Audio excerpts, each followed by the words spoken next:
नमस्कार माझ्या सर्व मैत्रिणी, कशा आहेत तुम्ही सर्व? अपेक्षा करते मजेत असाल. मी कोमल तुमचं खूप स्वागत करते आपल्या फॅमिलीमध्ये.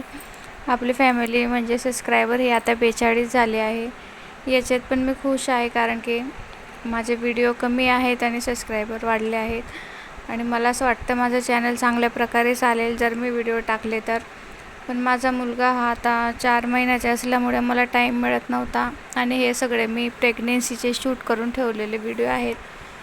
तर याच्यातच मी तुमच्यासोबत मी माझी प्रेग्नेन्सी जर्नी शेअर करायची. मला तुम्हाला ऐकायला आवडेल का नक्की सांगा, कारण की ही माझी प्रेग्नेन्सी जर्नी साधारण सगळ्यापेक्षा वेगळी आहे, कारण की याच्यात मी माझं बाळ मॅनिफेस्ट केलेलं आहे आणि खूप प्रॉब्लेम्स आले होते मला प्रेग्नेन्सीच्या वेळेस. पण म्हणतात ना, अगर किसी चीज़ को दिल से चाहो तो पूरी कायनात उसे तुमसे मिलाने की कोशिश में लग जाती है. तशाच प्रकारे माझ्यासोबत घडलं आहे. जर तुम्हाला माझी प्रेग्नेन्सी जर्नी ऐकायची असेल तर माझ्या चॅनलला सबस्क्राईब करा आणि लाईकसुद्धा करा. थँक्यू.